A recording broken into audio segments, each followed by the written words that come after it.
शीर्षक, व्यक्तिगत विकास के लिए शिव की दर्शन। क्या होगा अगर जिसे आप अराजकता कहते हैं वही आपकी मुक्ति की शुरुआत हो? अगर पुराने को तोड़ना ही आत्मप्रेम की सबसे गहरी अभिव्यक्ति हो। शिव हमें यही सिखाते हैं। और यकीन मानिए, जब आप इस दर्शन को समझते हैं तो जीवन फिर कभी वैसा नहीं रहता। इस प्राचीन ज्ञान में उतरने से पहले नीचे कमेंट करें, आप इस वीडियो को किस शहर से देख रहे हैं। आइए एक ऐसी परिवर्तनशील ऊर्जा की श्रृंखला बनाएं जो भीतर से बाहर की ओर गूंजती है। यदि आप ऐसे कंटेंट को पसंद करते हैं जो आध्यात्मिकता, व्यक्तिगत विकास और सांस्कृतिक गहराई को जोड़ता है, तो कृपया इस वीडियो को लाइक करें, किसी ऐसे व्यक्ति के साथ साझा करें जो भीतर से बढ़ना चाहता है, और चैनल को सब्सक्राइब करें। यह विस्तार का एक पवित्र स्थान है और आप इसका हिस्सा हैं। भारत में शिव सिर्फ एक देवता नहीं है, वे एक प्रतीक है। परिवर्तन, वैराग्य, मान, नृत्य और रचनात्मक विनाश का प्रतीक। वे हमें सिखाते हैं कि पुराने को छोड़ना आवश्यक है ताकि नया जन्म ले सके। शिव को संहारक कहा जाता है, लेकिन यह नकारात्मक अर्थ में नहीं है।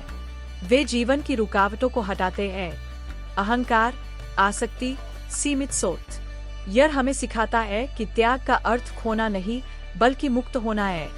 व्यक्तिगत विकास के संदर्भ में इसका अर्थ है उन आदतों को छोड़ना जो आपको रोकती है, उन रिश्तों को जाने देना जो आपकी ऊर्जा नहीं बयाते, और उन विश्वासों को चुनौती देना जो अब फिट नहीं होते। भारतीय दर्शन में इसे वैराग्य कहा जाता है, एक सक्रिय अभ्यास जो हमें हल्का और मुक्त बनाता है। शिव का नृत्य, तांडव, जीवन के निरंतर परिवर्तन का प्रतीक है। यह हमें याद दिलाता है कि संसार हमेशा गतिशील है और चेतना ही एकमात्र स्थिर बिंदु है। इसका व्यावहारिक अर्थ है कि हम वर्तमान में पूरी उपस्थिति के साथ जिएं, भले ही दुनिया हमारे चारों ओर बदल रही हो। व्यक्तिगत विकास में यह बहुत मूल्यवान है। जो व्यक्ति पूरी तरह से उपस्थित होता है वह कम पीड़ित होता है, क्योंकि वह वास्तविकता को स्पष्ट रूप से देख पाता है। शिव ध्यान करते हैं, अराजकता के बीच वे मौन होते हैं, और वे सिखाते हैं कि हर परिवर्तन को शोर की आवश्यकता नहीं होती। शिव का मौन सक्रिय और गहरा है।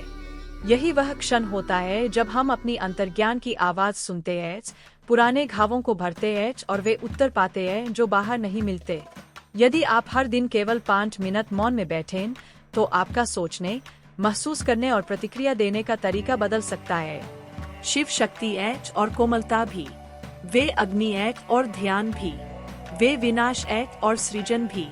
वे हमें सिखाते हैं कि सच्चा विकास तभी होता है जब हम अपने भीतर के विरोधों को संतुलित करना सीखें। व्यक्तिगत विकास में इसका अर्थ है अपनी छाया को प्रेम से स्वीकार करना, सख्त होना लेकिन कठोर नहीं, संवेदनशील होना लेकिन कमजोर नहीं। भारतीय संस्कृति में इसे शिव शक्ति संतुलन कहा जाता है, पुरुष और स्त्री ऊर्जा का समन्वय, कर्म और ध्यान का मेल। शिव परिपूर्णता की अपेक्षा नहीं करते, वे साहस की अपेक्षा करते हैं। साहस तोड़ने का, पुनर्निर्माण का और भीतर झांकने का। यह वीडियो केवल जानकारी के उद्देश्य से है, लेकिन अगर इसने आपकी आत्मा को छू लिया हो तो कृपया लाइक करें, शेयर करें और सब्सक्राइब करें। अब आप बताइए, शिव के दर्शन का कौन सा हिस्सा इस समय आपके जीवन से सबसे अधिक जुड़ता है? नीचे कमेंट करें। आपकी प्रतिक्रिया किसी और के जागरण का कारण बन सकती है।